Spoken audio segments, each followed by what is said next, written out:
ከዋል ሌላ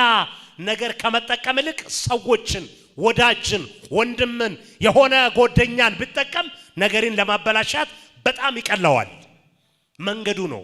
ስለዚህ ቺን ሴት ምናልባት ብዙ ሰዎች ጎኗ ላይ አይዞሽ ይያሉ እንኳን ሆነ እንኳን ሞተ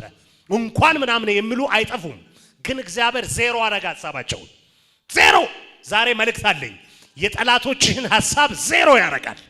ዛሬ የጠላቶቻችሁን ሐሳብ ባዶ ያደርጋል እግዚአብሔር የነገራችሁ ይፈጸማል እግዚአብሔር የነገራችሁ እሱ ይፈጸማል ለዚህ ነው ዮሐንስ ወንጌል ምዕራፍ 11 ላይ እና አልዓዛር ቤት ምንም ኢየሱስ መጥቶ እዛ ቤት አብሮ መጫወት አብሮ እራት መብላት ምሳ መብላት ምናልባት እንደ ቤተሰብ ቢቀርብም ግን ፍጹም ሰው ፍጹም አምላክ ስለሆነ የአምላክነቱ ኃይል የሚገለጥበት ጊዜ ስለሆነ እነ ማርታም እነ ማርያምም ሲጨነቁ ዝም አለ አልመጣም ቆየ ስንት ቀን ሆነ ይላል 4 ቀን ሆነ የመጨረሻ በቃ ሸቷል የሚሉበት ደረጃ ደረሰ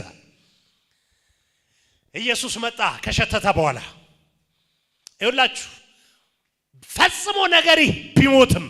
ፈጽሞ ቢወድቅም ተስፋ ቆርጫለሁ አሁንስ እግዚአብሔር ይሄ ከዚህ ልክ አልፍም ብላችሁ የገደባችሁበትን ነገር እግዚአብሔር አልፎ ይሰራል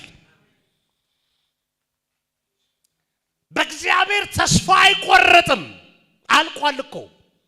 ረስቶታል እኮ ድንጋዩን አንሱ ብሎ የሞተውን ጎበዝ ተነስ ብሎ አቤት አቤት አቤት አቤት አቤት ምን ያክል አቤት አቤት በነገራችን ላይ እግዚአብሔር ነው ምዕራፍ 1 ላይ እንደሚለው ለቁጣ የዘገየ ለምሕረት ግን የፈጠነ ነው ይላል